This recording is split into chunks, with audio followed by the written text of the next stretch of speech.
स्वागत है आप सभी का शिवाजी ग्रुप ऑफ इंस्टीट्यूशन की ऑनलाइन वीडियो क्लास में। मैं इसके पाल शिवाजी ग्रुप ऑफ इंस्टीट्यूशन का शिक्षक जीव विज्ञान विभाग से। क्लास 10 का एक टॉपिक चल रहा था, आनुवांशिकता के बारे में बात हो रही थी। पिछली कक्षाओं में मैंने बताया था कि किस प्रकार से मेंडल की हिस्ट्री क्या थी और मेंडल ने कैसे अपने प्रयोग किए थे। आज बात करते हैं मेंडल के उन कैरेक्टर्स की, उन लक्षणों की जो मेंडल ने मटर के पौधे में लिए थे। जैसा कि आप सभी लोगों को पता होना चाहिए कि मटर में कुल 7 जोड़ी गुणसूत्र पाए जाते हैं और ये 7 जोड़ी गुणसूत्र मटर के पौधे में अलग अलग लक्षणों के लिए होते हैं। मेंडल ने 7 लक्षण लिए थे। ये 7 लक्षण ब्लैक बोर्ड में लिखे हुए हैं।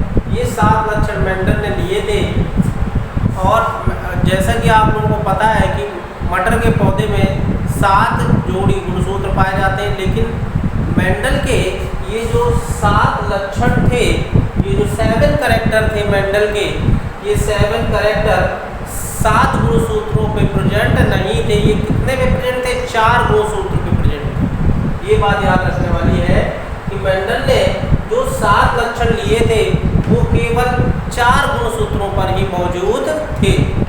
तो यहाँ पर एक ध्यान देने की बात है कि ये जो मेंडल ने 7 लक्षण लिए थे वो 4 ही गुणसूत्र पर मौजूद थे। यहाँ पर हम बात करेंगे कि मेंडल ने कौन कौन से कैरेक्टर चूज किए, कौन कौन से लक्षण लिए उन्होंने। सबसे पहले बात करेंगे length of the plant, plant की लेंथ ऑफ द प्लांट, तने की लंबाई। लेंथ ऑफ द प्लांट में जो पहला कैरेक्टर हमने लिखा हुआ है, जो फर्स्ट कैरेक्टर है, ये प्रभावी लक्षण था और इसी का अप्रभावी लक्षण दूसरी तरफ लिखा हुआ है। यहाँ पर ध्यान दीजिएगा आप लोग कि पहला लक्षण प्रभावी लक्षण था और दूसरा अप्रभावी था। ठीक है, जहाँ पर भी पहला लिखा हुआ है वो प्रभावी होगा और उसके पीछे जो लिखा हुआ है वो अप्रभावी होगा। तो सबसे पहले बात करते हैं कि ये प्रभावी और अप्रभावी लक्षण क्या होते हैं। प्रभावी लक्षणों को इंग्लिश में डोमिनेंट कैरेक्टर कहते हैं और अप्रभावी लक्षणों को रिसेसिव कैरेक्टर्स कहते हैं। ये क्या होते हैं, इनके बारे में जानना बहुत ज़रूरी है। प्रभावी लक्षण क्या होते हैं? प्रभावी लक्षण वे लक्षण होते हैं जो अपने आप को सबसे ज़्यादा प्रदर्शित करते हैं। प्रभावी का नाम, जैसा कि नाम से ही लग रहा है कि प्रभावी का मतलब डोमिनेंट कौन होता है? डोमिनेंट जो है, जो सबसे ज़्यादा अच्छा कैरेक्टर होता है वही डोमिनेंट होता है। अगर हम बात करें जैसे अपने क्लास में, तो क्लास में डोमिनेंट कौन होता है? मॉनिटर। तो मॉनिटर डोमिनेंट होता है, आप लोगों के ऊपर वो डोमिनेंट रहता है हमेशा, आप लोगों के ऊपर प्रभावी रहता है। आपको उसकी बातों उसकी बात माननी पड़ेगी। अगर वो कोई सही बात कर रहा है तो आप उसको मानोगे। तो जो मॉनिटर जो होता है क्लास का वो डोमिनेंट होता है और मॉनिटर उसी को बनाया जाता है जो हमेशा डोमिनेंट रहे, पढ़ाई में भी अच्छा हो और हमारी क्लास भी अच्छी तरीके से संचालित कर सके, क्लास को कंट्रोल कर सके। तो यहाँ पर ध्यान दीजिएगा कि प्रभावी लक्षण क्या होते हैं? ऐसे लक्षण जो हमेशा अपने आप को प्रदर्शित करने की कोशिश करते हैं और दूसरे को हमेशा दबाने की कोशिश करते हैं। क्लास में जो डोमिनेंट होता है, जो टॉपर होता है वो डोमिनेंट होता है। वो जो टॉपर है ना, वो अपने से आगे किसी को नहीं आ रहे, समझ रहे हो आप?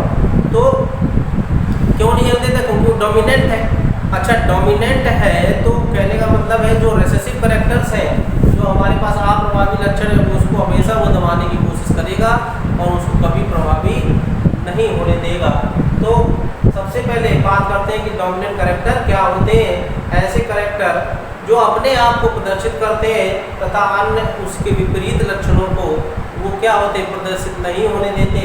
ऐसे लक्षणों को हम डोमिनेंट कैरेक्टर कहते हैं, ऐसे लक्षणों को हम प्रभावी कैरेक्टर कहते हैं। मेंडल ने कैसे जाना? अगर हम तने की लंबाई की बात करें, तने की लंबाई में लंबा पौधा डोमिनेंट है और पौना पौधा रिसेसिव है। लंबा पौधा प्रभावी है और पौना पौधा अप्रभावी है। तो ये मेंडल ने कैसे पता किया? देखिए यहाँ पर एक चीज़ ध्यान रखिएगा, इतने सारे कैरेक्टर है, 7 कैरेक्टर्स हैं, आगे आप और भी पढ़ेंगे, लेकिन मेंडल ने इन्हीं 7 को ही लिया था। तो कहने का मतलब ये हुआ है कि डोमिनेंट कैरेक्टर कैसे है, प्रभावी लक्षण कैसे है, ये कैसे पता किया था मेंडल ने।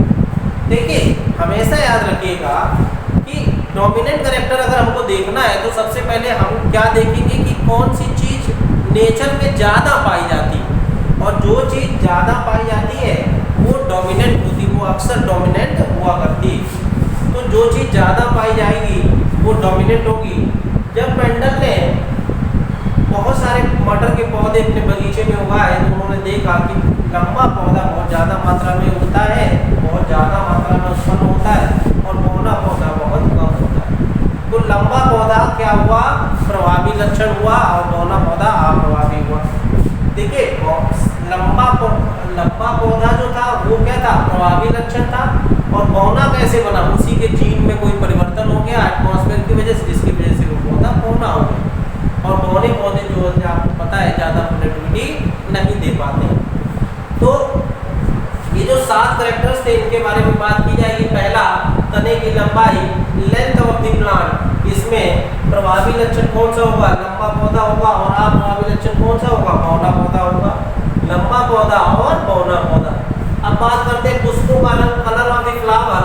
कलर ऑफ द फ्लावर में लाल रंग हमेशा प्रभावी होगा, किसके ऊपर, सफेद के ऊपर हमेशा प्रभावी होगा, लाल प्रभावी और ये अप्रभावी। अब बात करते हैं फूलों की स्थिति। फूलों की स्थिति का मतलब हुआ फूल किस पोजीशन पे, टर्मिनल का मतलब होता है टॉप पे, जैसे टर्मिनल सीधी लाइन पे है, और एक्सियल का मतलब होता है, मान लीजिए ये स्टेम है और ये एक्सियल पोजीशन होती है। तो अगर फ्लावर इस तरफ है तो उसे एक्सियल बोलेंगे, टॉप पर है तो उसे बोलेंगे क्या, टर्मिनल पोजीशन। तो कक्षस्थ इसको हिंदी में बोलते हैं, और शीर्षास्थ का मतलब होता है टर्मिनल, ऊपर वाले पार्ट पे पाया जाता है। पोजीशन ऑफ द फ्लावर में एक्सियल फ्लावर डोमिनेंट होता है, किसके ऊपर, टर्मिनल फ्लावर के ऊपर। आप देखिएगा ज़्यादातर पौधे के जो पुष्प वगैरह होते हैं वो हमेशा एक्सियल में ही निकला करते हैं, ऐसे ये मेन स्टेम है और ऐसे निकलेंगे, इसलिए ये प्रभावी है। तो प्रभावी अगर आपको ढूंढना है तो समझ लीजिए जो चीज़ आपको ज़्यादा दिखे वही प्रभावी हो, ठीक है। अब बात करते हैं कलर ऑफ द सीड, बीजों का रंग। बीज के रंग में आपको पता है बीज का जो कलर है उसमें डोमिनेंट कौन सा, ब्राउन कलर है, और ये सफ़ेद, ठीक है। बीज का कलर कौन सा होता है, ब्राउन और सफ़ेद। आपने देखा होगा, देखिए ब्राउन, ये ब्राउन या हल्की सी लाइट येलो भी होती है, light brown yellowish brown colour की होती है, और एक वाइट मटर होती है। आप ये बताइए कि सबसे ज़्यादा मटर कौन सी ज़्यादा पाई जाती है, सफ़ेद वाली मटर ज़्यादा आती है या पीली वाली मटर या ब्राउन वाली मटर ज़्यादा आती है, ब्राउन वाली ज़्यादा आती है। ये जो बतासे वाले होते हैं ना, ये जो ब्राउन मटर होती है उसी को गलाते हैं, वो सस्ती आती है। हरी मटर जो होती है या सफ़ेद मटर जो होती है वो बहुत महंगी है, जो सस्ती आती है इसका मतलब उसका प्रोडक्शन ज़्यादा हो गया, इसलिए वो सस्ती हो गई। तो यहाँ पर इसलिए ये डोमिनेंट कैरेक्टर है। अब बात करेंगे बीजों के आकार के बारे में, शेप ऑफ द सीड। इसमें जो गोल बीज है वो झुर्रीदार बीज के ऊपर क्या होता है, प्रभावी होता है, गोल प्रभावी होता है, झुर्रीदार जो होता है वो अप्रभावी होता है। अब झुर्रीदार बीज कैसे होते हैं, आपने देखा होगा मटर 2 प्रकार की होती है। एक तो मटर आती है जो ज़्यादा मोटी होती है और ऊपर से गोल होती है, और एक मटर आती बीच में कॉन्स्ट्रिक्टेड होती है, लेकिन उसके ऊपर गड्ढे ऐसे पाए जाते हैं, समझ रहे हैं। तो वो जो बड़ी वाली जो राउंडेड आती है वो ज़्यादा होती है और सस्ती भी मिलती है, वो ज़्यादा मात्रा में पाई, इसलिए प्रभावी है, और ये क्या है, लिक्विड है। अब बात करेंगे शेप ऑफ द पॉड की, फली का आकार। पॉड माने क्या होता है, फली, मटर की जो छिलका होता है ना, जिसके अंदर मटर के दाने होते हैं, वो उसी को फली बोलते हैं। फली का आकार, फली का आकार कैसी, फूली हुई फली जो है वो प्रभावी होगी, और संकीर्ण जो फली होगी वो कैसी होगी, अप्रभावी होगी। देखिएगा मटर जब नई नई आती है तब एक फूली हुई होती है और एक पिचकी हुई होती है, उसमें दाने ही कम होते हैं, समझ में, उसको हम बोलते हैं संकीर्ण मटर। और ये क्या, फूली हुई मटर। तो फूली हुई मटर डोमिनेंट है, प्रभावी है, किसके ऊपर, संकीर्ण के ऊपर। अब यहाँ बात करते हैं कलर ऑफ दी कोटिलीडॉन की बीज पत्र का कलर। कोटिलीडॉन जानते हैं किसे कहते हैं, कोटिलीडॉन जो होता है ये जो है नरिशमेंट टिश्यू होता है, ये एम्ब्रियो को क्या प्रोवाइड करता है, ये जो डेवलपिंग एम्ब्रियो होता है उसको नरिशमेंट देता है कोटिलीडॉन। फर्स्ट कोटिलीडॉनरी लीफ, सबसे पहले पौधे में कोटिलीडॉनरी लीव्स बनती है। कोटिलीडॉन के अंदर भोजन संचित होता है जो ग्रो कर रहे हुए एम्ब्रियो को भोजन प्रदान करने का काम करता है। तो कलर ऑफ द कोटिलीडॉन में पीला रंग प्रभावी हुआ, किसके ऊपर, हरे के ऊपर। तो ये 7 कैरेक्टर थे जो मेंडल ने लिए हुए थे, इनको याद रखना बहुत जरूरी है। आगे हम नेक्स्ट लेक्चर में बात करेंगे मेंडल के लॉ ऑफ सेग्रीगेशन और लॉ ऑफ इंडिपेंडेंट असॉर्टमेंट, इन तीनों के बारे में बात करेंगे। Thank you.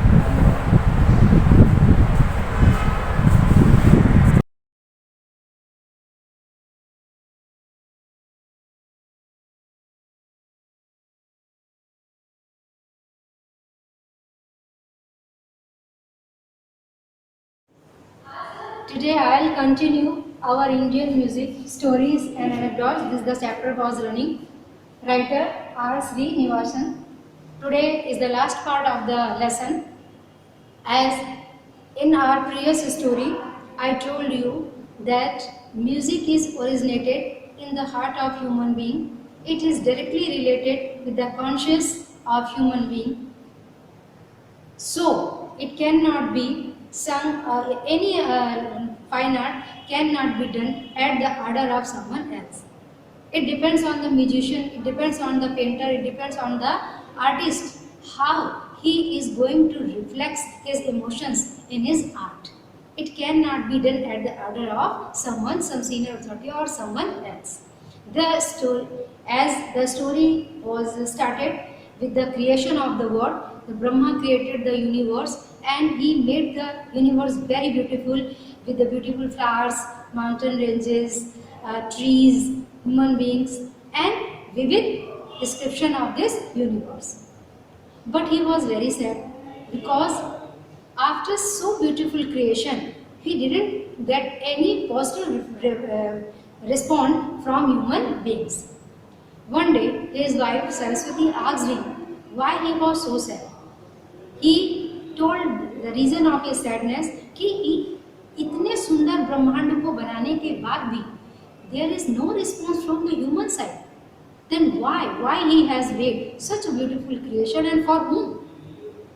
Saraswati consoled her husband and says that she will create the emotions and feelings in human heart for the music and fine arts so that they may respond through the music and fine arts about the creation of Brahma.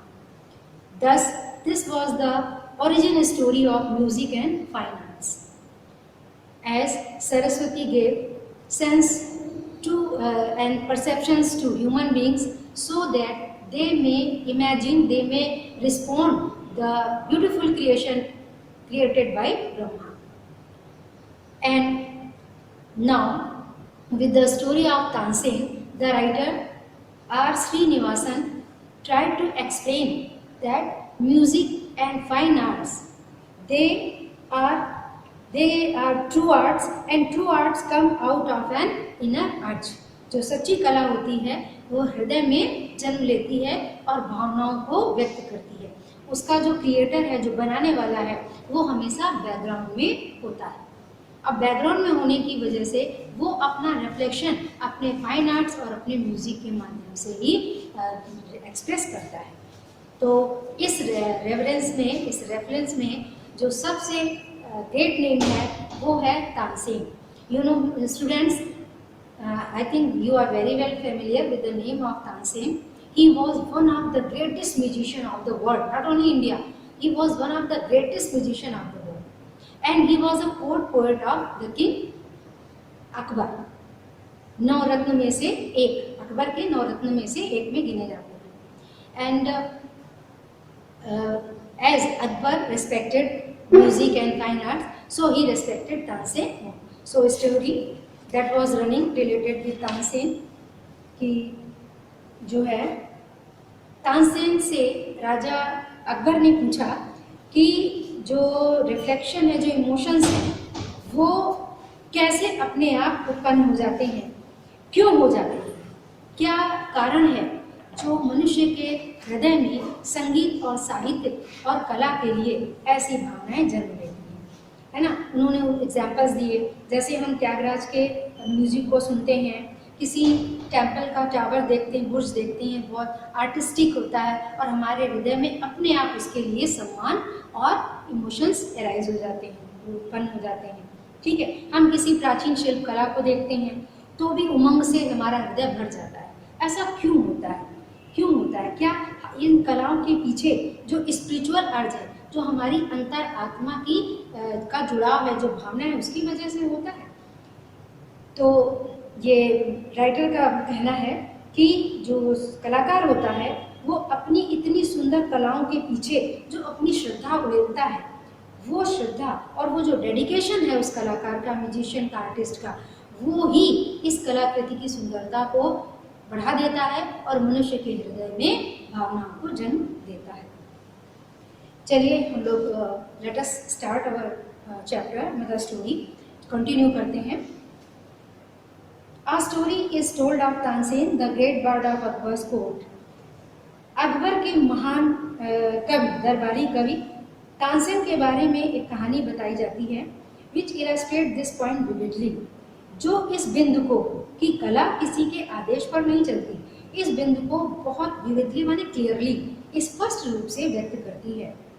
Tansen was a great musician and Akbar was very fund of his music. Tansen बहुत बड़े संगीतज्ञ थे और अकबर उनके संगीत के शौकीन।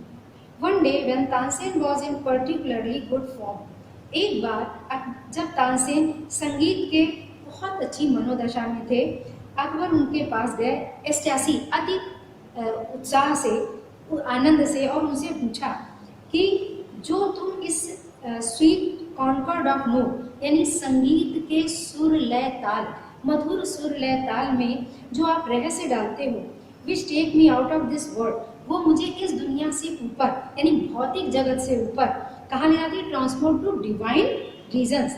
Regions माने शासन, राज्य, वो मुझे ईश्वरीय शासन, ईश्वरीय सत्ता की ओर ले जाती है।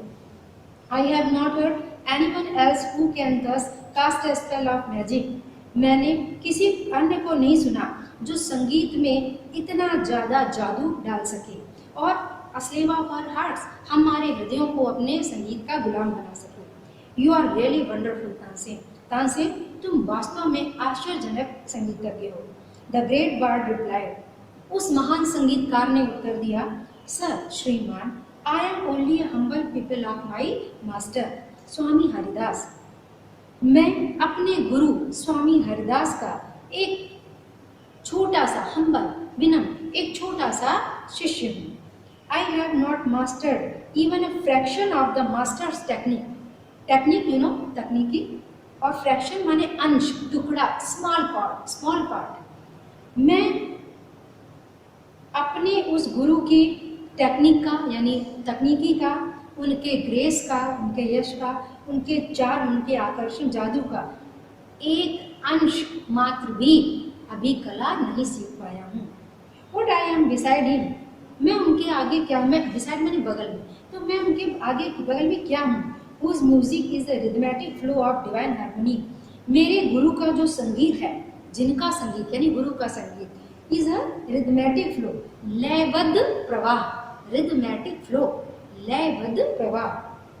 Music is rhythmic flow, music जो है वो रिदमेटिक फ्लो है, मतलब लयबद्ध प्रवाह है। और किसका, डिवाइन हार्मोनी, डिवाइन हार्मोनी, एक ईश्वरीय तालमेल का, एक ईश्वरीय समंजस, हार्मोनी माने बैलेंस, हार्मोनी माने बैलेंस, ठीक है। तो उस डिवाइन ईश्वर के हार्मोनी यानी बैलेंस का, ब्यूटी माने सौंदर्य, चार्म इन साउंड, वो संगीत जो हरिदास गाते हैं, उत्पन्न करते हैं, वह अपने धुन में जितना आकर्षण रखता है, जितना सौंदर्य रखता है और जितना सामंजस्य माने तालमेल रखता है, बिठाता है, वह केवल ईश्वरीय प्रवाह को जन्म देता है, ईश्वरीय लयबद्ध को जन्म देता है। और उसके आगे मेरा म्यूजिक क्या है। व्हाट द एम्परर क्राइड, आश्चर्य से सम्राट चिल्लाए, is there one who can sing better than you, अरे कोई ऐसा भी है जो आपसे भी बेहतर गा सकता है। Is your master such a great expert, क्या तुम्हारे मालिक इतने एक्सपर्ट माने कुशल हैं अपने संगीत की कला में।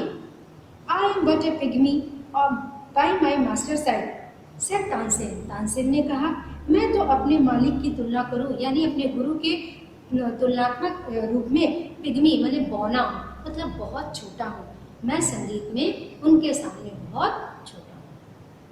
Thanks student, I will continue the last part of the chapter tomorrow. Have a nice day.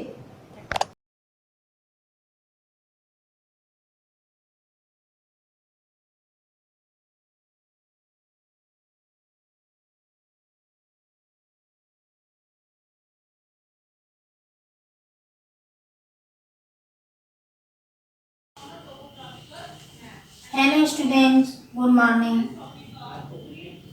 आज मैं क्लास 10th में यूपी बोर्ड सब्जेक्ट हिंदी कक्षा 10 में भारतीय संस्कृति मैं आपको पाठ पढ़ा चुकी हूँ।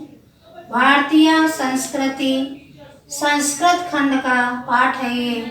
मैं इस पाठ को आपको पढ़ा चुकी हूँ।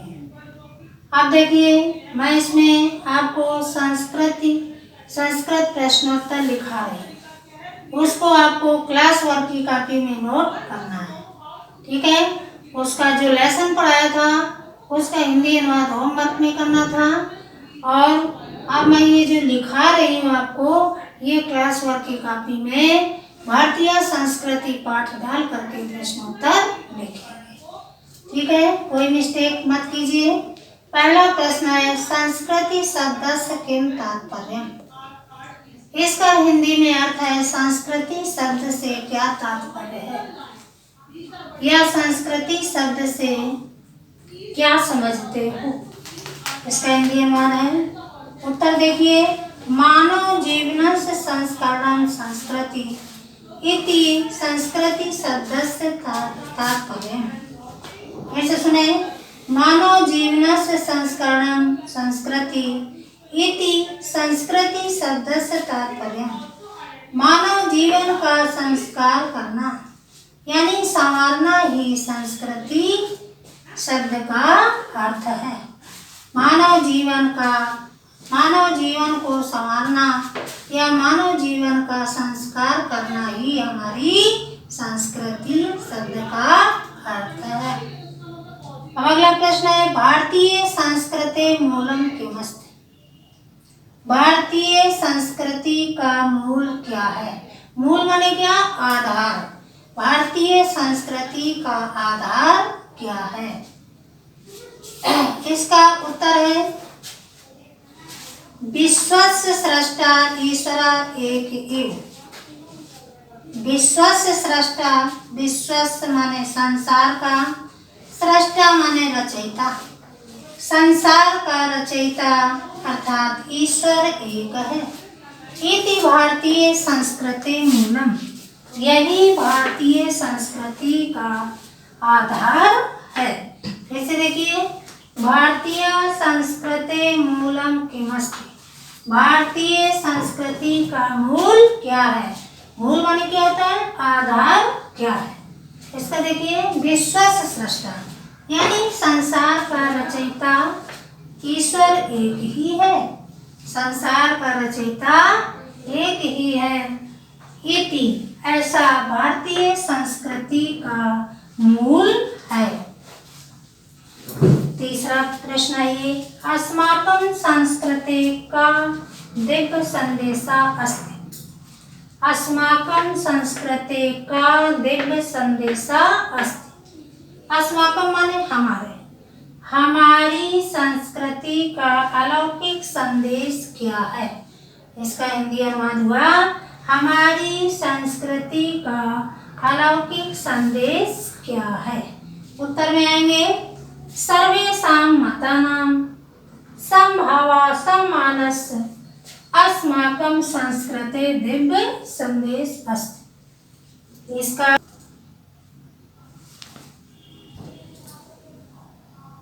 प्रश्न देखिए, अस्माकं संस्कृति का दिव्य संदेशा अस्ति। इसका अर्थ है, हमारी संस्कृति का अलौकिक संदेश क्या है? उत्तर में आइए, सर्वेषां मतानां समभावा सम्मानस्य अस्माकं संस्कृते दिव्य संदेशा अस्ति। सर्वेषां माने सभी, सभी मतों में समानता, सभी मतों में समानता। मत क्या? सभी धर्मों को मानने वाले। सभी मतों में समानता, सम्मानस्य और सम्मान, अस्माकं हमारी, संस्कृति का दिव्य संदेश है। सभी मतों में समभाव यानी समानता और सम्मान हमारी संस्कृति का दिव्य संदेश है। अगला प्रश्न है, भारतीय संस्कृति कीदृशी वर्तते? भारतीय संस्कृति कैसी है ना। देखिए अगला प्रश्न, भारतीय संस्कृति कीदृशी वर्तते। भारतीय संस्कृति कैसी है। उत्तर में भारतीय संस्कृति सदा गतिशीला वर्तते। भारतीय संस्कृति सदैव गतिशील है। उत्तर है भारतीय संस्कृति सदैव गतिशील है। अगला प्रश्न है, भारतीय संस्कृति काम संगम स्थली। भारतीय संस्कृति किसके मिलन का स्थान है। उत्तर है भारतीय संस्कृति सर्वेषां मतावलंबनां संगम स्थली।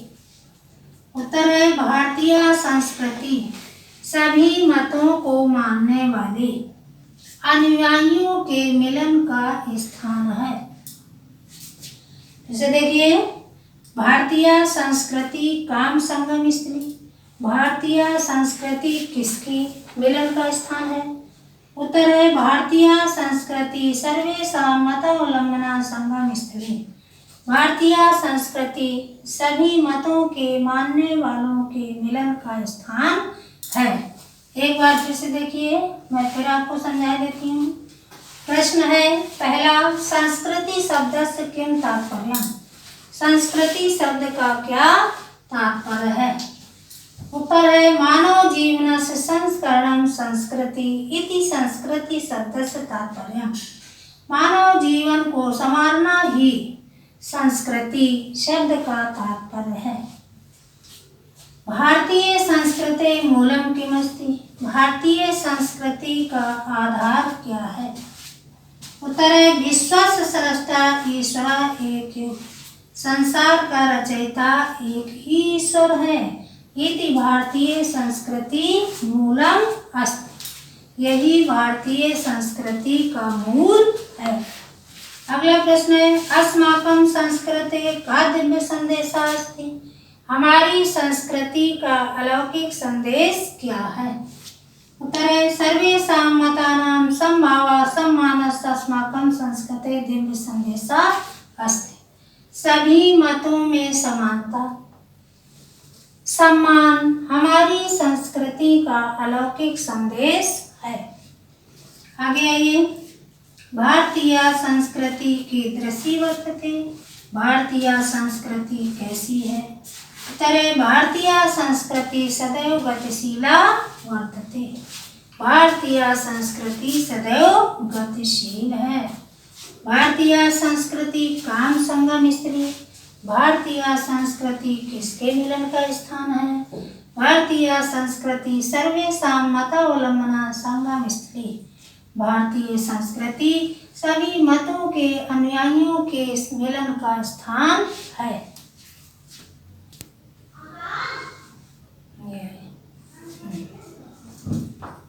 हेलो स्टूडेंट्स, संस्कृत प्रश्नोत्तर चल रहे थे। भारतीय संस्कृति पाठ के कुछ और शेष थे, वो देखिए। प्रश्न, अस्माकं संस्कृते का नियम। हमारी संस्कृति का क्या नियम है।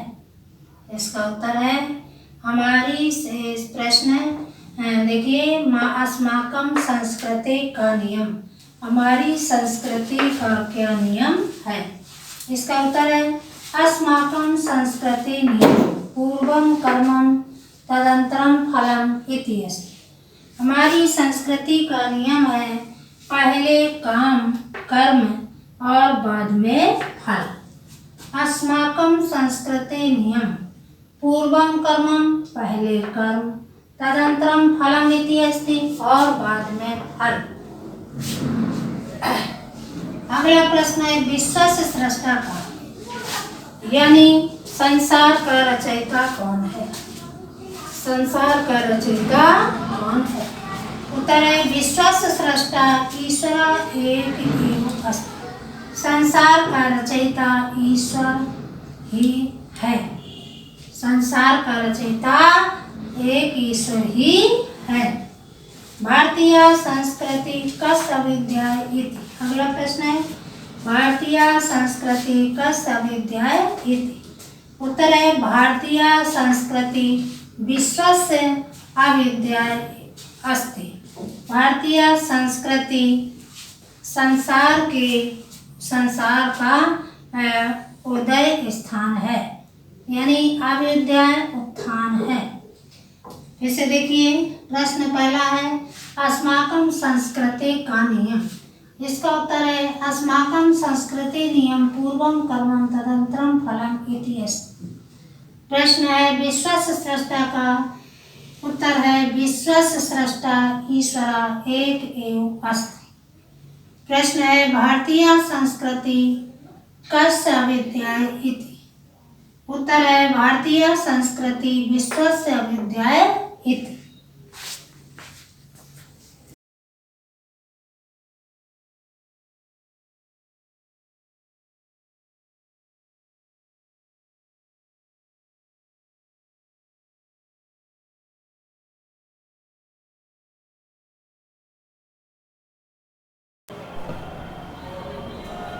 Hello student, good afternoon.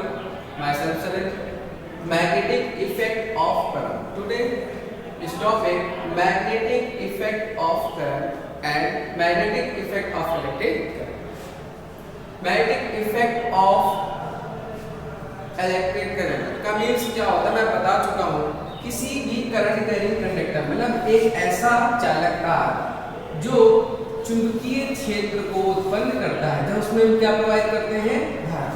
किसी भी वायर में अगर करंट फ्लो करोगे तो वो मैग्नेटिक फील्ड बनाता है। बस इसी प्रोसेस को हम क्या बोलते हैं मैग्नेटिक इफेक्ट ऑफ करंट। इस चैप्टर में हमें इसी से रिलेटेड चीजें सारी पढ़नी है, कैसे प्रोड्यूस होता है मैग्नेटिक फील्ड और कैसे इसका हम यूज करते हैं। इसी प्रोसेस की वजह से हमारे पास आज विद्युत मोटर है और जनरेटर है। अगर इस प्रोसेस को ड्राइव नहीं किया जाता, हैंस क्रिस्टियन ऑस्टर ने किया था, मींस आपको पता होगा साइंटिस्ट का नाम है हैंस क्रिस्टियन ऑस्टर।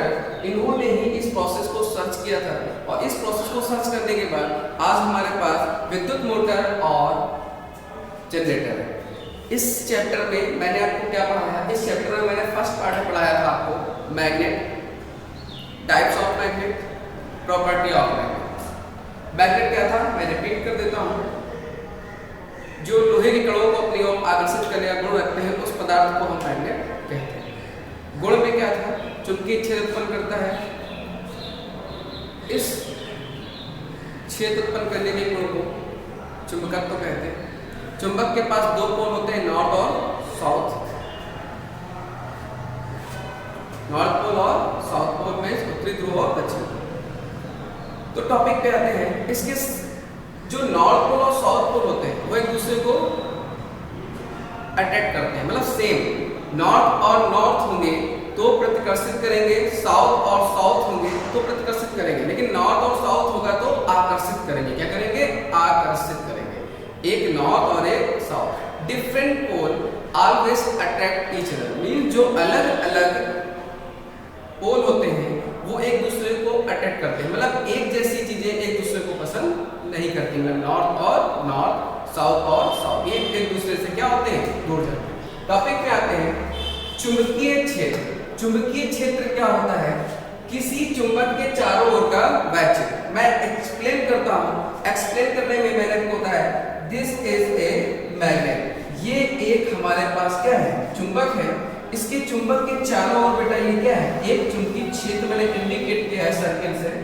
इसके पास हमें दो पॉइंट दिखाए हैं, एक पॉइंट ये हमारा ए हो गया, एक पॉइंट हमारा ये बी हो गया। ए पॉइंट भी लोहे का कण है और बी पॉइंट पर भी एक लोहे का कण रखा हुआ है। मैंने रिप्रेजेंट किया है इस सर्किल से मैग्नेटिक फील्ड को। अगर चुंबक होगा तो उसकी फील्ड होगी, जैसे रोज की जो महक होती है वो तभी आएगा जब वहां पर वो फूल होगा, तो वैसे ही चुंबकीय क्षेत्र तभी होगा जब वहां पर चुंबक उपस्थित होगा। तो चुंबक रखेंगे, चुंबक के चारों ओर एक क्षेत्र होगा। इसके बाद पॉइंट ए और पॉइंट बी में मैंने एक चीज दिखाने के लिए और समझाने के लिए कोशिश किया हुआ है। एक ए पॉइंट है और एक बी पॉइंट। ए पॉइंट पर भी ये लोहे का कण रखा हुआ है, बी पॉइंट पर भी ये लोहे का कण रखा हुआ है।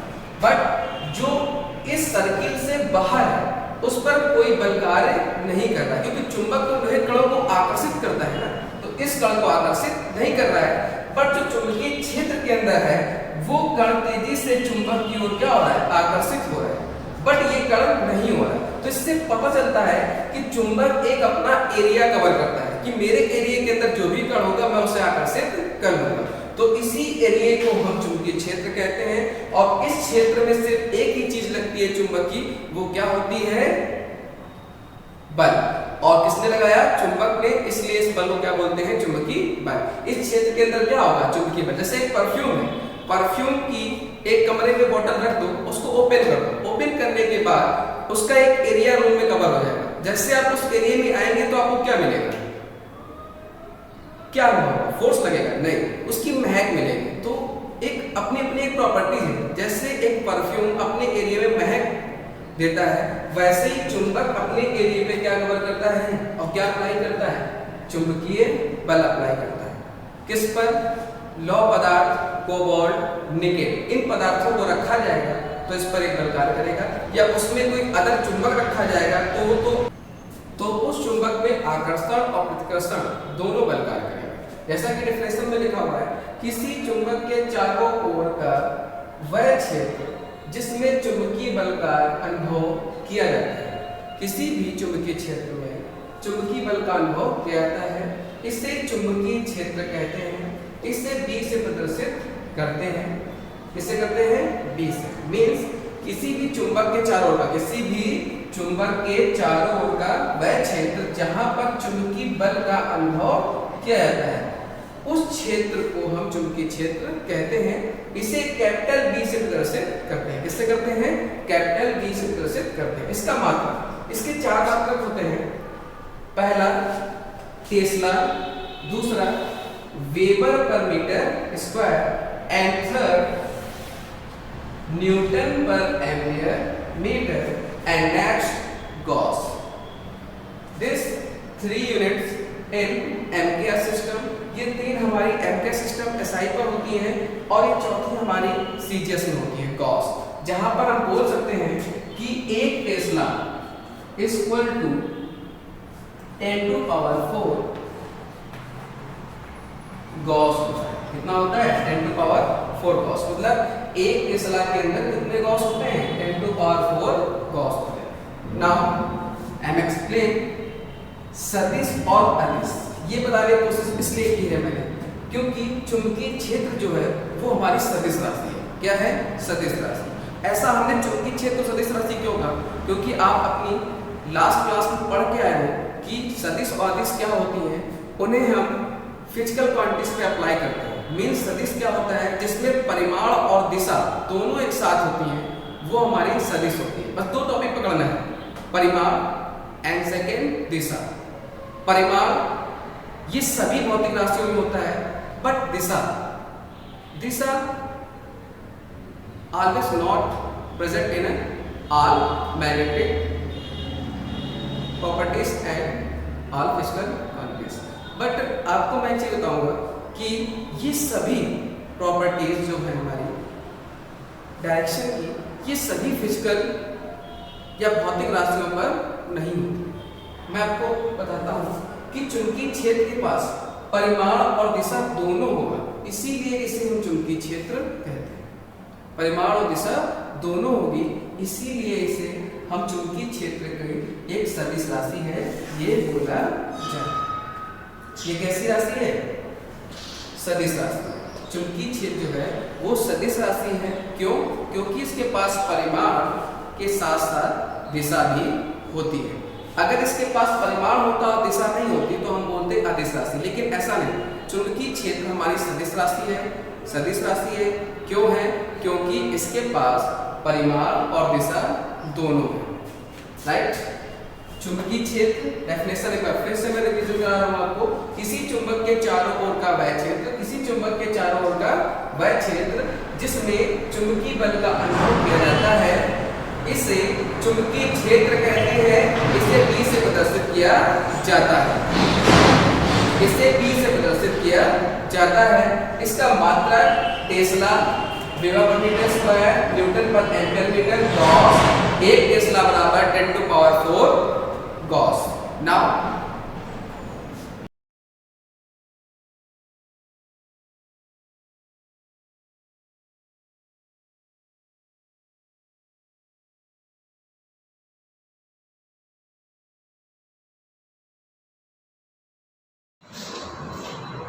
Hello students, myself Anand Saini. I am your chemistry tutor. Let's start to learn chemistry. Start करते हैं बच्चों। चैप्टर आपका चल रहा है carbon and its compound, carbon और उसके यौगिक। और हमारा जो आज का टॉपिक होने वाला है, इस टॉपिक में आज आपको पढ़ना है, जैसे आप स्क्रीन पे देख भी रहे हैं, ethyl alcohol. This is too much important topic. Ethyl alcohol की अगर हम लोग बात करते हैं तो एथिल अल्कोहल के बारे में आपने बहुत सारी चीजें देखी होगी। Generally various type of wines होती, जो जितने भी प्रकार के शराब, मदिरा वो जो बनाई जाती है, उनके लिए आप एथिल अल्कोहल का यूज करते हैं। और इसके अलावा एथिल अल्कोहल का यूज वेरियस टाइप के आपको जो सिरप्स होते हैं, मोस्ट प्रोबेबल जैसे कॉफ सिरप होता है, खांसी वाला जो सिरप रहता है, उसमें भी तो एज अ औषधि के रूप में भी इसका प्रयोग किया जाता है मेडिसिनल कंपाउंड्स के लिए। और आपके ये जो अल्कोहल है वो कुछ एक आपके कॉस्मेटिक्स में भी यूज होते हैं। तो आज हमें जो बात करनी है एथिल अल्कोहल की, जनरल अगर आपके टॉपिक से रिलेटेड बात करते हैं, आपके सिलेबस में एथिल अल्कोहल की प्रॉपर्टीज आती हैं, जनरल कन्वर्जन्स आपसे पूछे जाते हैं, क्या होता है जब और कैसे प्राप्त करोगे, या फिर एक क्वेश्चन आपका एमओपी में भी आता है, बनाने की विधियां पूछी जाती हैं। तो जनरल डिस्कशन करेंगे हम लोग एथिल अल्कोहल के बारे में। बाकी ज़्यादा से ज़्यादा जो ब्रीफ डिस्क्रिप्शन करना होगा उसके लिए आप 12th क्लास में एथिल अल्कोहल को बहुत अच्छे से पढ़ेंगे। तो आज स्टार्ट करते हैं आज की क्लास। जैसे आप देख रहे हैं एथिल अल्कोहल, तो बेटा एथिल अल्कोहल का फॉर्मूला होता है और सूत्र है C2H5OH। और अल्कोहल सीरीज में आपको पता है आईयूपीएसी नॉमेनक्लेचर आप सीख चुके हैं, तो उसका आईयूपीएसी नाम है एथेनॉल। एथेनॉल भी बोलते हैं इसे, हिंदी में भी लिख दे रहे हैं, दिस इज एथेनॉल। ओके, तो जब बात करते हैं, इतनी सारी चीजें आपको पता चल चुकी हैं, आपको सूत्र पता है, आईयूपीएसी पता। अच्छा, आईयूपीएसी इसलिए भी जरूरी है क्योंकि ये इस टाइप का क्वेश्चन आपसे ऑब्जेक्टिव में भी पूछ लिया जाता है। जो गवर्नमेंट के लिए प्रश्न आते हैं वहां पर आपसे ये क्वेश्चन अराइज हो जाता है कि आईयूपीएसी नाम है। आपके 10th लेवल पे ही बोर्ड एग्जाम की बात अगर हम कर रहे हैं तो उसमें भी ऑब्जेक्टिव में कई बार पूछा गया है अल्कोहल का आईयूपीएसी नेम। भाई देखिए, आज के लिए अभी तक टॉपिक आपका स्टार्ट हो रहा है, स्टार्ट होगा एमओपी। एमओपी मतलब मेथड ऑफ प्रिपरेशन, बनाने की विधियां। तो एथिल अल्कोहल को कैसे बनाएंगे, तो इसके लिए हमारे पास कौन कौन से मेथड हैं, उनका डिस्क्रिप्शन आप देख ले रहे हैं। एमओपी में आप बनाते हैं किण्वन द्वारा, फर्मेंटेशन प्रोसेस, अभी देखेंगे क्या क्या होता है। एक औद्योगिक विधि मिलती है फ्रॉम एथिलीन, या उसे आप एथीन भी बोलते हैं। और फिर बहुत सारे अलग से अन्य विधियां भी होती हैं अल्कोहल बनाने के लिए, अन्य विधियां भी आपको मिलती हैं। तो जब किण्वन की बात करते हैं तो किण्वन में आप इसे बनाते हैं स्टार्च से या फिर सुक्रोज गन्ने की शक्कर से। और एथीन से आपको बनाना है तो ये आप इसका उत्प्रेरित जल अपघटन कराते हैं, कब मिलता है आपको उत्प्रेरित जल अपघटन। और अन्य विधियों की अगर हम लोग बात करते हैं तो बेटा अन्य विधियों में आपको बहुत सारे मेथड बताए जाते हैं। बहुत सारे मेथड में जैसे आपके पास एल्केन है, एल्केन हैलाइड है, और एल्केलाइड के अलावा आपको कार्बोक्सिलिक एसिड है, एल्डिहाइड है, इस टाइप ऑफ कंपाउंड एमीन मिल जाता है।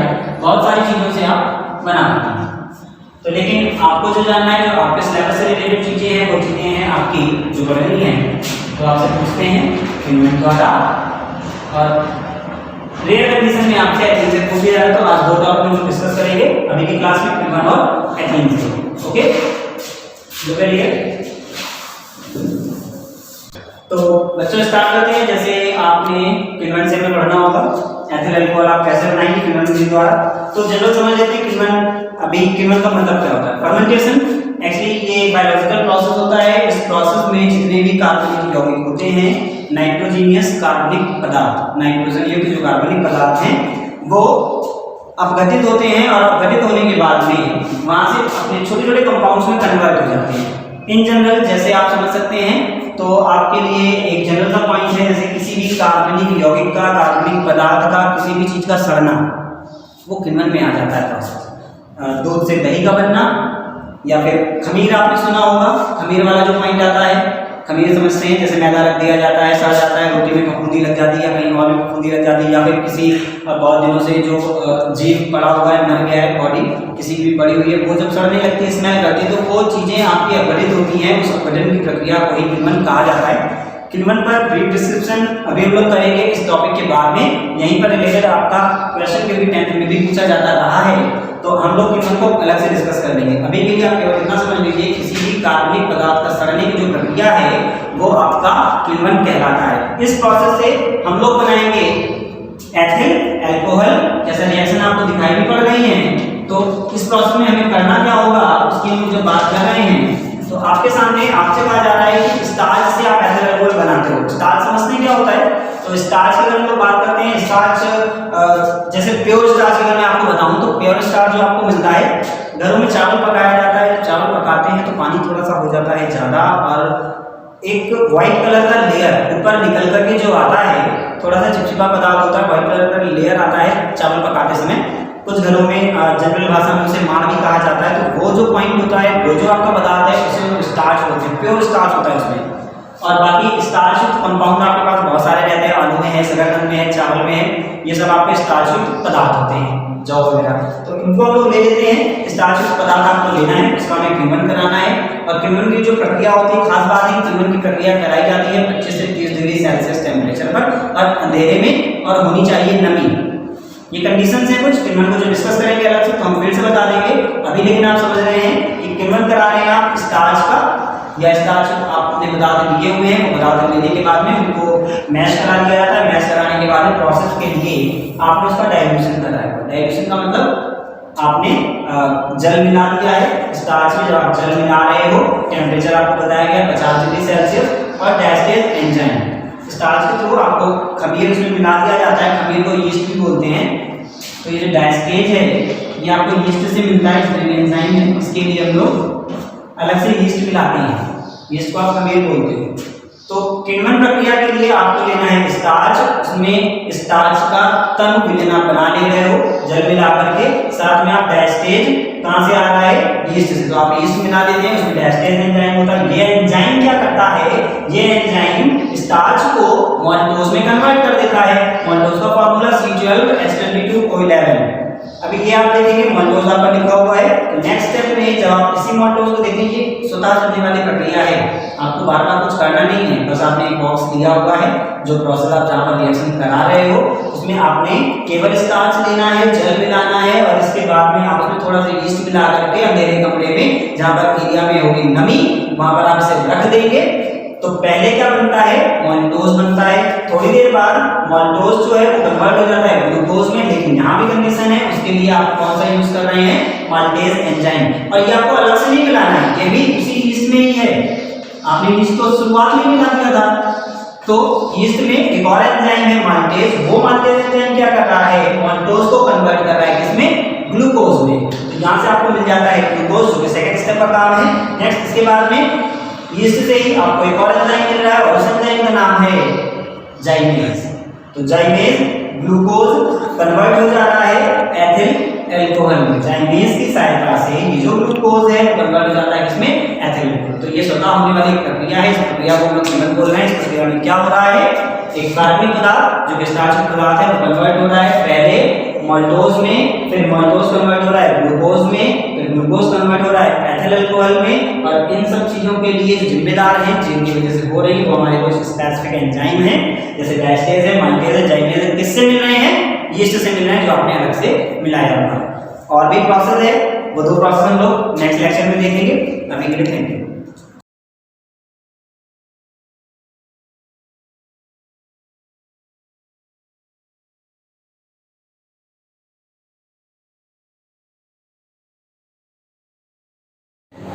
Hello students, welcome to online classes of Shivaji group of institution. आज क्लास 10 का नागरिक शास्त्र का लेसन 3 लोकतंत्र और विविधता आज हम पढ़ाने जा रहे हैं। This is my new chapter. हम लोग सिविक्स में ऑलरेडी 2 चैप्टर्स, सत्ता में साझेदारी और हमारा सेकंड चैप्टर था संघवाद, वो दोनों हम कंप्लीट कर चुके हैं और अब हमारा थर्ड चैप्टर स्टार्ट हुआ है। इसके अलावा मैं और बता दूं कि मैं जो हूँ ऑलरेडी आप लोगों को history and economics and geography, ये 3 चीज़ें हम लोग की कंप्लीट हो गई हैं और अब हमारा सिविक्स के कुछ चैप्टर्स बचे हैं, जिनमें आज हमारा सिविक्स का चैप्टर 3 है लोकतंत्र और विविधता। सबसे पहले मैं आप लोगों को इन टॉपिक्स को क्लियर करूंगी।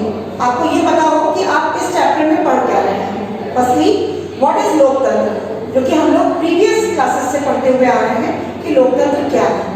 पहले लोकतंत्र क्या है, फिर विविधता क्या है, फिर हम बताएंगे जो इस मेन चैप्टर का जो मेन मोटिव है वो ये है कि किस तरह से लोकतंत्र एक बेस्ट तरीका है, एक बेस्ट वे है विविधताओं के बावजूद, मतलब जो कि समाज में बहुत सारी विविधताएं फैली हुई हैं उसके बावजूद भी समानता और असमानता, किस तरह से सामाजिक अंतर, सामाजिक विभिन्नताओं और सामाजिक विभाजन को, इन सब समस्याओं के बावजूद भी किस तरीके से एक समस्याओं का समाधान निकालता है लोकतंत्र। लोकतंत्र ही एक ऐसा शासन है जहां हम सामाजिक विभिन्नताओं, सामाजिक अंतरों और सामाजिक विभाजनों के बावजूद भी एक ऐसा रास्ता निकाल लेते हैं कि हमारी सभी समस्याओं का समाधान हो जाता है। अब वो किस तरीके से होता है वो हम इस चैप्टर में पढ़ेंगे। तो फर्स्टली लोकतंत्र शॉर्ट में मैं बताती चलूंगी, क्योंकि वो मैं पहले भी बता चुकी हूँ, पर मैं फिर से क्लियर करती हूँ कि लोकतंत्र क्या है। जैसे कि अब्राहम लिंकन की हमने परिभाषा पढ़ी है कि लोकतंत्र क्या है। लोकतंत्र एक ऐसा शासन है जो जनता का शासन,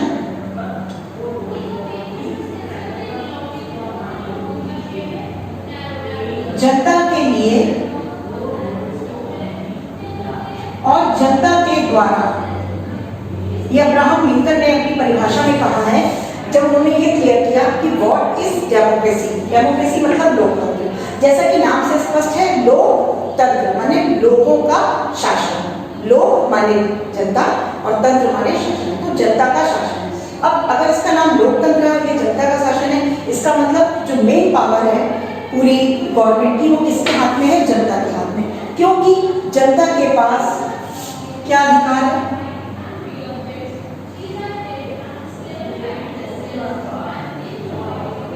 वयस्क मताधिकार। जनता के पास एक जो ये शासन, जो ये अधिकार है वयस्क मताधिकार का, इसके द्वारा हमारी जनता जो है वो मोर पावरफुल हो जाती है। वयस्क मताधिकार क्या है, जिसके अंतर्गत 21 वर्ष की आयु और उससे ज्यादा, 21 या उससे ज्यादा की जो आयु है वो लोग, वो भारत के नागरिक अपने राजा को, अपने राजा मतलब अपना नेता चुनने के लिए पूरी तरीके से उनके पास अधिकार है। तो ये हो गया वयस्क मताधिकार, मतलब कि अगर हमारे पास राइट टू वोट है तो हम, मेरे साथ कोई भी भेदभाव नहीं हो सकता किसी भी वर्ण, जाति, धर्म, भाषा या क्षेत्र के आधार पर। हर एक व्यक्ति जिसने 21 वर्ष की उम्र को पूरा कर लिया है वो अपने नेता को वोट करने के लिए पूरी तरीके से फ्री है और उसके पास ये अधिकार भी है। तो ये हमारा हो गया वयस्क मताधिकार। तो लोकतंत्र में समानता को देखा जाता है, कोई भी भेदभाव नहीं होता है और सभी व्यक्तियों के पास अधिकार होता है मत देने का। ये क्लियर हो गया, ये हमारा हो गया लोकतंत्र। अब इसके बाद सेकंड पॉइंट है हमारा विविधता। विविधता जो होती है वो हमें कई क्षेत्रों में देखने को मिलती है, जैसे कि वर्ण के आधार पर, हम वर्ण के आधार पर विविधता को देखते हैं। दूसरा है भाषा के आधार पर, तीसरा है हमारा धर्म के आधार पर, इसके बाद हमारा है जाति के आधार पर, फिर हमारा है लिंग के आधार पर और इसके बाद हमारा है क्षेत्र के आधार पर, क्षेत्र के आधार पर। तो ये विविधता है जो हमें अपने समाज में देखने को मिलती है। जैसे हमारा समाज कई वर्णों में बटा है, अलग अलग समाज में अलग अलग तरह की भाषाएं बोली जाती हैं, धर्म बहुत सारे हैं। ये सिर्फ हम लोग भारत की बात नहीं कर रहे हैं, पूरे विश्व की बात हो रही है कि पूरे विश्व में हर एक तरह के लोग, हर एक सामाजिक समूह के लोग हमें देखने को मिलते हैं जो कि विविधताओं के अंतर्गत आते हैं। जाति अलग होती है, लिंग बहुत सारे जो है वो महिलाएं होती हैं, बहुत सारे पुरुष होते हैं, और क्षेत्र का मतलब जैसे हम इंडिया का अगर एग्जाम्पल लेके चलें तो जैसे MP है, UP है, बिहार है, तो ये अलग अलग क्षेत्र, तो क्षेत्र के आधार पर भी हमारा समाज जो है वो विविध चीजों में बटा हुआ है। तो ये हो गया हमारा लोकतंत्र और ये हमारी हो गई विविधता। अब इसको समझने के लिए, अब विविधता में हमारी कई चीजें आती हैं, जिसमें हमारी आती है सामाजिक विविधता,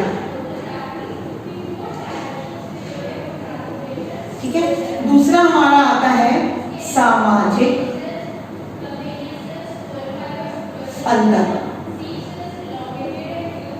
और तीसरा हमारा आता है सामाजिक विभाजन। अब हमें इस चैप्टर को समझने के लिए हमें इन तीनों चीजों को बहुत डीपली समझने की जरूरत है, तब हम ये समझेंगे कि किस तरीके से लोकतंत्र के अंदर रह के विविधताओं के बावजूद हम अपनी समस्याओं का समाधान कर लेते हैं इजीली। ये इस चैप्टर का मेन जो है हमारा मोटिव है कि इसमें क्या बताया गया है। अब इन समस्याओं को और इन सामाजिक विविधताओं को समझने के लिए यहाँ पर मैं आपको एक स्टोरी जो है वो क्लियर करूंगी। थोड़ा सा रन कर देते हैं। यहाँ पर हम पढ़ेंगे मैक्सिको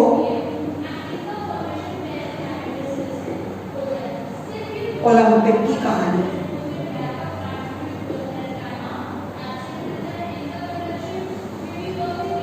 मैक्सिको ओलंपिक की कहानी बच्चों क्या थी? अमेरिका में एक शहर है मैक्सिको, वहां पर ओलंपिक के गेम्स हो रहे थे। कब हो रहे थे? इन 1968 में। तो वहां पर दो एफ्रो अमेरिकन धावक थे। अब देखो क्या थे? एफ्रो अमेरिकन धावक। कौन कौन से थे? एक था टॉमी स्मिथ, सेकंड था जॉन कार्लोस। ठीक है, ये दो थे। इसमें से जो टॉमी स्मिथ था उसको गोल्ड मेडल मिला था जब वो जीता, और जो जॉन कार्लोस था उसको क्या मिला? उसको कांस्य पदक, ब्रॉन्ज मेडल मिला। ठीक है, तो ये दोनों ओलंपिक में एथलीट थे जिनको हम लोग धावक बोलते हैं, और ये दोनों ही एफ्रो अमेरिकन थे। अब एफ्रो अमेरिकन क्या होता है हम ये समझाएंगे। उस समय क्या था? अमेरिका में जो है वो श्वेत और अश्वेत, अमेरिका में श्वेत और अश्वेत दो के बीच में रंगभेद नीति चल रही थी। रंगभेद नीति चल रही थी। ठीक है, श्वेत और अश्वेत के बीच में। तो उसमें जो ये टॉमी स्मिथ और जॉन कार्लोस थे वो अश्वेत थे, और वहां पर वर्ण के आधार पर श्वेत और अश्वेत के साथ में बहुत ज्यादा भेदभाव चल रहे थे, बहुत ज्यादा डिस्क्रिमिनेशन हो रहा था, जिसकी वजह से जब इन लोगों ने मेडल जीते, तो जिस समय मेडल सेरेमनी हुई और अमेरिका का नेशनल एंथम चल रहा था मेडल सेरेमनी के टाइम पर, उस समय इन दोनों ने क्या किया? अपने हाथ में जो है वो ब्लैक काले रंग का दस्ताना,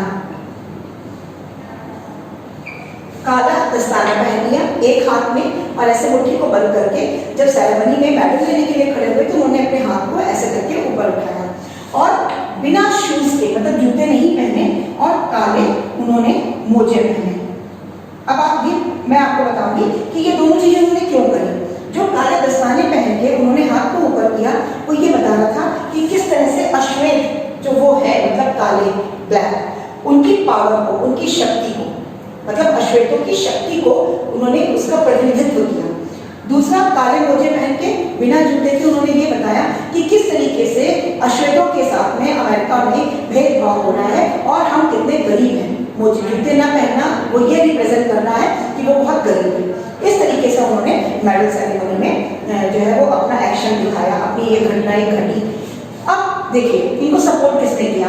एक थे पीटर नॉर्मन। पीटर नॉर्मन ये एक ऑस्ट्रेलियन थे, ऑस्ट्रेलियन एथलीट था। ये एक ऑस्ट्रेलियन एथलीट था, ठीक है, और इसको क्या मिला था? इसको सिल्वर मेडल मिला था, मतलब रजत पदक। इसको स्वर्ण पदक, रजत, इसको कांस्य पदक और इसको रजत पदक। तो जो पीटर नॉर्मन था वो भी, जबकि एक ऑस्ट्रेलियन था और ये दोनों एक एफ्रो अमेरिकन थे, उसके बावजूद भी उसने इन दोनों को सपोर्ट करने के लिए, इन दोनों को सपोर्ट करने का मतलब था रंगभेद नीति के अगेंस्ट उसको सपोर्ट करना था कि हाँ जो रंगभेद नीति चल रही है वो नहीं होनी चाहिए। इसको सपोर्ट करने के लिए पीटर नॉर्मन ने इन दोनों को सपोर्ट करने के लिए उसने क्या किया? अपनी एक जर्सी पे, जर्सी का मतलब होता है जैकेट, जैकेट के ऊपर उसने एक बैच लगाया, और वो बैच किसका था? वो था नागरिक अधिकार आंदोलन, नागरिक अधिकार आंदोलन का उसने बैच लगाया, जो कि ये रिप्रेजेंट कर रहा था कि वो इन दोनों के पक्ष में है और रंगभेद नीति के खिलाफ। तो ये जो एक घटना थी वो मैक्सिको ओलंपिक की थी, जो उस समय पर 1968 के ओलंपिक गेम की मेडल सेरेमनी में ये घटना घटी। इससे हमें क्या क्लियर हो रहा है कि किस तरह से दो अलग अलग सामाजिक समूह के लोग, एक अमेरिकन एक ऑस्ट्रेलियन, उसके बावजूद भी वो किसी एक विचारधारा पर, क्या विचारधारा थी, रंगभेद नीति के खिलाफ, उस विचारधारा पर जो दोनों थे उन दोनों की जो सोच थी वो क्या थी, वो समान थी। तो ये चीज ये क्लियर कर रही है कि अलग अलग जो है विविधताओं के बावजूद भी उनमें कुछ टॉपिक्स पे या कुछ चीजों पे उनमें वो एक समान हो सकते हैं और एक समान उनके विचार भी हो सकते हैं। अब ये जो घटना मैक्सिको में घटी थी उसका रिजल्ट क्या हुआ, क्योंकि कोई भी चीज होती है तो उसका रिजल्ट जरूर होता है। तो अब हम यहाँ पे बताएंगे मैक्सिको घटना का प्रभाव। अब मैक्सिको घटना का प्रभाव 3 पार्ट्स में पड़ा। फर्स्ट था कि दोनों से जो टॉमी स्मिथ थे, ठीक है, और जो जॉन कार्लोस थे,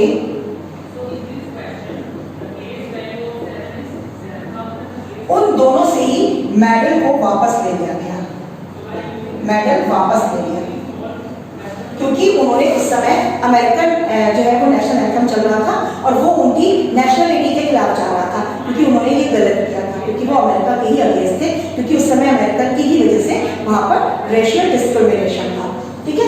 तो उनसे उनके मेडल वापस ले लिए। सेकंड क्या हुआ, क्योंकि पीटर नॉर्मन ने उनको सपोर्ट किया था, तो क्या हुआ, जो नेक्स्ट ओलंपिक गेम से उसको निकाल दिया गया, निकाल दिया गया। जो नेक्स्ट जो वहाँ की नेशनल ओलंपिक एसोसिएशन थी उसने उनको नेक्स्ट ओलंपिक गेम के लिए उसका नाम हटा दिया। तो ये इसका दूसरा जो प्रभाव था वो पड़ा। और जो तीसरा सबसे मेन प्रभाव था वो था अंतरराष्ट्रीय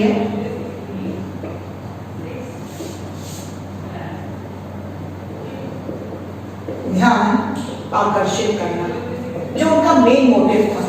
जो अब उस समय क्या था, ओलंपिक गेम्स थे जिसको बहुत सारे देश एक साथ देख रहे थे, बहुत सारे उस समय लोग थे जो कि किसमें थे, जो मेडल सेरेमनी हो रही थी उसमें थे। उस समय इनका जो भी ये घटना थी, जो भी उन्होंने एक्शन किया, जो भी उन्होंने अपनी अश्वेत क्रांति को दिखाने के लिए, अश्वेत शक्ति को बड़ा बताने के लिए, या अश्वेतों के साथ में जो भेदभाव हो रहा है उसको दिखाने के लिए, या अश्वेतों की गरीबी को दिखाने के लिए, जो भी कुछ उन्होंने उस समय उस घटना के साथ में किया था, उसका प्रभाव ये हुआ कि जो अंतर्राष्ट्रीय स्तर पर उसका ध्यान सबका आकर्षित हुआ। और जो नागरिक सुधार आंदोलन आगे चल के अमेरिका में हुए थे उसमें इस घटना ने जो था वो बहुत महत्वपूर्ण योगदान दिया था। इसी के साथ ही जो टॉमी स्मिथ और जॉन कार्लोस थे वो जहाँ पे फॉर्मर स्टूडेंट थे अपनी यूनिवर्सिटी के, वहाँ पर उनके सम्मान में, उनके ऑनर में उनकी स्टैचूज बनवाई गई थी, क्योंकि उन्होंने अपने जाति के लिए या अपने सामाजिक समूह के लिए एक लड़ाई लड़ी थी। मतलब बहुत बड़ी चीज थी कि इतने बड़े ओलंपिक गेम्स में और इस तरीके से अपनी बात को रिप्रेजेंट करना, ये बहुत बड़ी चीज थी जो उन्होंने करी। और इन्होंने जो पीटर नॉर्मन ने जो उनको सपोर्ट किया था, सोचो इन्होंने जब उनकी डेथ हुई पीटर नॉर्मन की, तो ये दोनों टॉमी स्मिथ और जॉन कार्लोस उसकी डेथ में गए थे और उन्होंने जाके इसकी शव यात्रा को कंधा में दिया था, जो उनके कॉफिन्स होते हैं उसमें कंधा में दिया था। तो ये बताने के लिए कि किस तरीके से एक अलग अलग सामाजिक समूह के लोग होने के बावजूद भी दोनों किसी एक बात पर एक थे और दोनों ने एक दूसरे का कितना साथ दिया था। तो आज के लिए इतना ही, ये हमने चैप्टर में पढ़ा मैक्सिको घटना। इसके बाद हम अपने कल के वीडियो में आपको पढ़ाएंगे सामाजिक, मैंने जो 3 पॉइंट्स यहाँ पे पहले लिखे थे, सामाजिक विविधता, सामाजिक अंतर और सामाजिक विभाजन, किस प्रकार से हमारे समाज पर इस तरह से विभाजन का, अंतरों का और विविधताओं का समाज पर प्रभाव पड़ता है। That's all for today.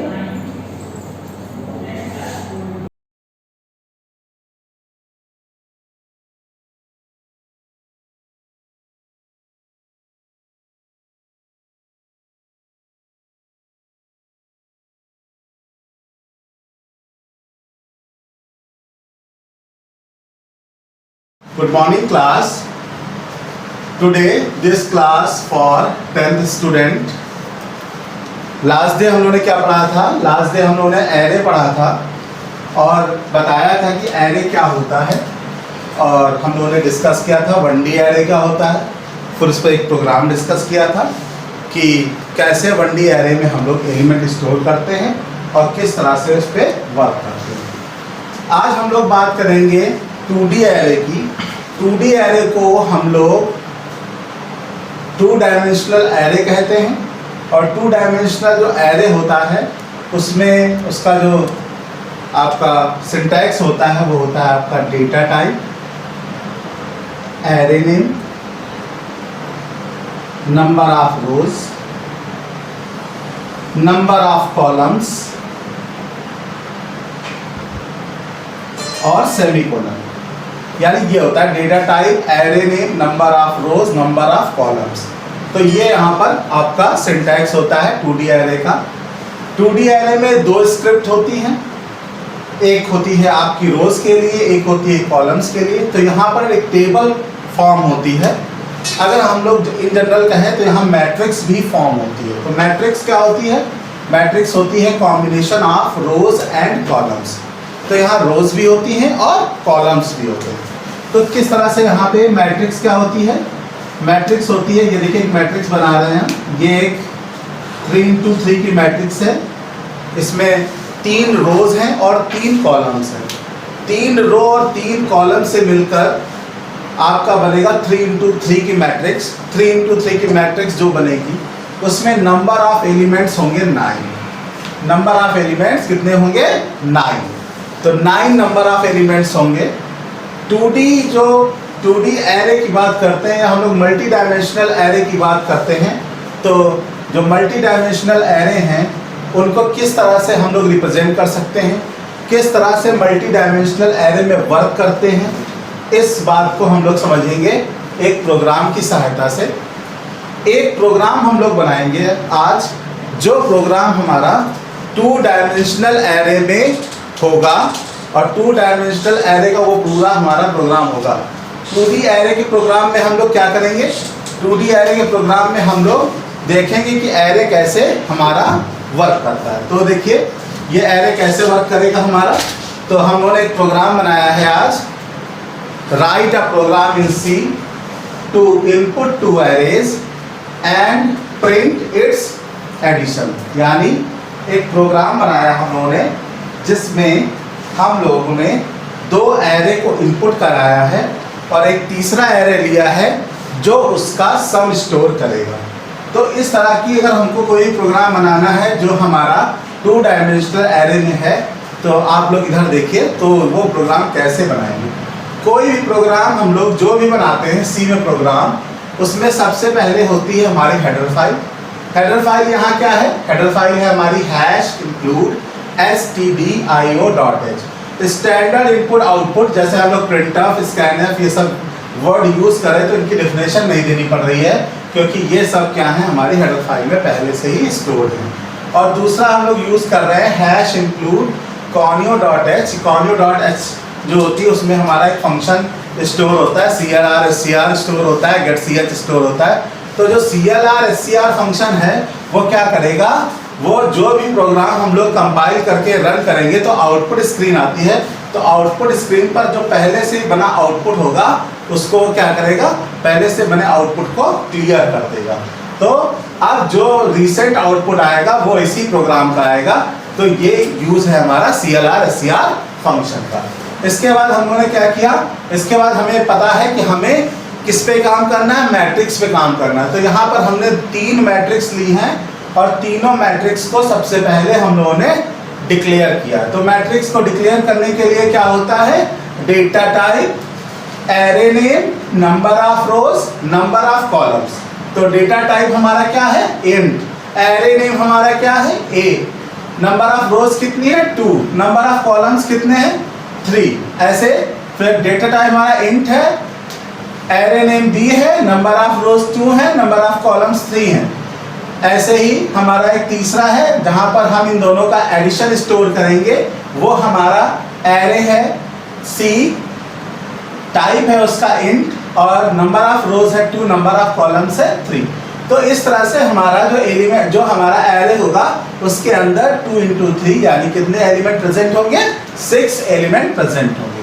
तो 6 एलिमेंट प्रेजेंट होंगे हमारे एरे के अंदर, और जो पहला एरे है उसके अंदर एलिमेंट्स होंगे, दूसरा एरे है उसके अंदर एलिमेंट्स होंगे, और तीसरा एरे जो होगा हमारा वो इम्पटी होगा। उसके अंदर क्या होगा?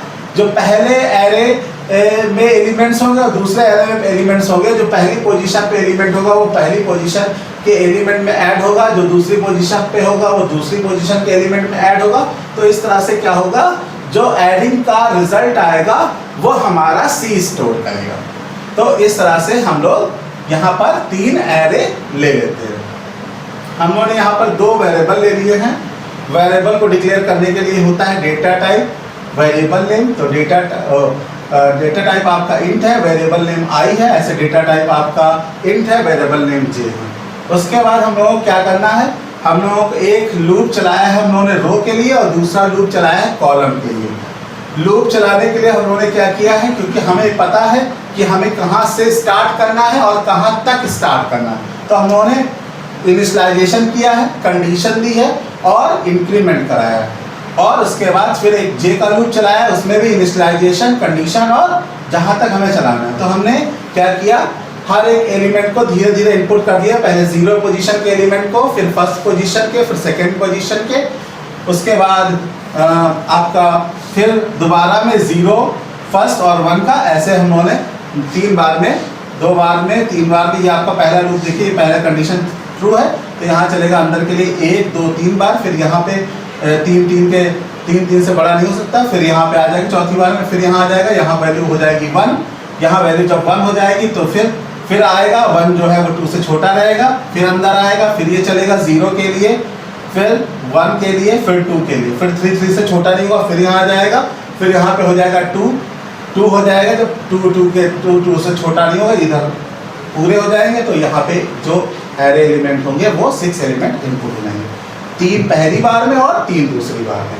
3 पहली बार में कैसा है, जब 0 2 से छोटा, कंडीशन ट्रू, i++ करेगा, यहाँ आएगा, यहाँ पे देखेगा 0 3 से छोटा चलेगा 0 के लिए, फिर चलेगा 1 के लिए, फिर चलेगा 2 के लिए। 3 से छोटा नहीं होगा, कंडीशन फॉल्स होगी, ऊपर जाएगा तो यहाँ वैल्यू बढ़ के हो जाएगी 1। 1 2 से छोटा, बिल्कुल सही बात है, फिर अंदर आ जाएगा 3 एलिमेंट पहली बार में और 3 एलिमेंट दूसरी बार में। फिर यहाँ पे आ जाएंगे, फिर तीनों जो वैल्यू होगी वो 0 पोजीशन पे और 1 और 2 पोजीशन पे ऐसे स्टोर होती जाएगी। इसी तरह से हम लोग इस वाले दूसरे वाले एरे में भी वैल्यू स्टोर कराते जाएंगे। यहाँ पर भी ये दोनों लूप हैं, एक रो के लिए है, एक कॉलम के लिए है, और वैल्यू को स्टोर कराता जाएगा। तो अब क्या हुआ, अब ये दोनों एलिमेंट ने क्या किया, यहाँ पर अब दोनों जगह पर दोनों मैट्रिक्स में वैल्यू स्टोर हो गई। अब तीसरी मैट्रिक्स जो हमने बनाई है उसको हम लोगों ने उसको भी इनिशियलाइजेशन किया, और उसके भी इनपुट स्पेस आपके क्रिएट हो गए। अब जो वैल्यू हमको इनपुट करानी वो क्या होगा, वो हमारे Bij और Aij का सम होगा। इन दोनों का सम कैलकुलेट होता जाएगा और Cij की पोजीशंस पे जाता जाएगा, धीरे धीरे उसकी सारी पोजीशंस पे एलिमेंट फिल होते जाएंगे, और जो हमारी मैट्रिक्स होगी वो प्रिंट हो जाएगी। तो इस तरह से ये पूरा प्रोग्राम आपका वर्क करेगा। और इसमें क्या है, इसमें रोज भी हैं, कॉलम्स भी हैं। तो रोज और कॉलम्स जो होंगे वो टेबल के फॉर्म में होंगे, और किस तरह से जो फॉर्म होगा, किस तरह से यहाँ पूरा फॉर्मेट बनेगा, किस तरह से मैट्रिक्स परफॉर्म होगी, ये आपको बता चुके हैं। फिर एक बार देख लीजिए, सबसे पहले क्या होगा, कोई भी प्रोग्राम है तो सबसे पहले क्या होता है, सबसे पहले उसकी हेडर फाइल होती है।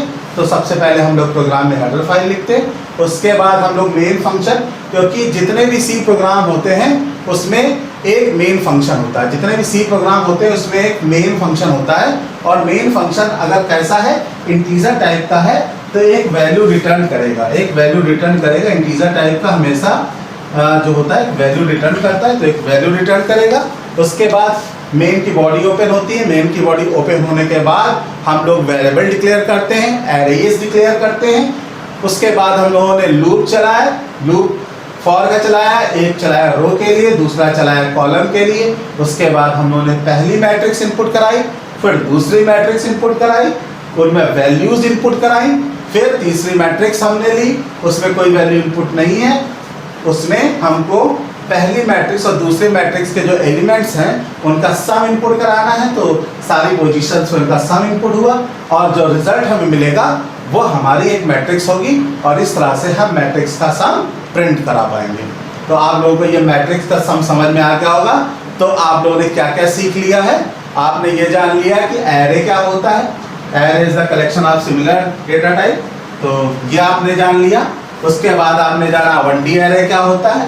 1D एरे क्या होता है? सिंगल डायमेंशनल एरे होता है, हर एरे की इंडेक्स पोजीशन होती है। अगर एरे का साइज n है तो लास्ट पोजीशन n-1 होगी। एरेज में एक ही प्रकार के डेटा एलिमेंट्स को स्टोर किया जाता है और जो एरे होते हैं उनके बहुत सारे यूजेस भी हैं, एरे के बहुत सारे यूजेस हैं। फिर हम लोगों ने पढ़ा था 2D एरे क्या होता है। 2D एरे में रोज होती है, कॉलम्स होते हैं और 2D एरे का जो रोज कॉलम्स के फॉर्म में बनता है तो वो 2D एरे होता है। यहाँ पर 2D एरे की सहायता से हम लोग टेबल्स प्रिंट करा सकते हैं और क्या कर सकते हैं, किसी भी फॉर्मेट में हम अगर हमें मैट्रिक्स प्रिंट कराना हो मैट्रिक्स का सम कर सकते हैं, मैट्रिक्स का एडिशन कर सकते हैं, ठीक है, मैट्रिक्स को ट्रांसपोज कर सकते हैं। तो ये सारे वर्क हम लोग 2D एरे में कर सकते हैं। तो ये मुझे आशा है कि आप लोगों को ये पूरा टॉपिक अच्छे से क्लियर हो गया होगा और अब एरे का जो पार्ट है ये पूरा हो गया है। Thank you class.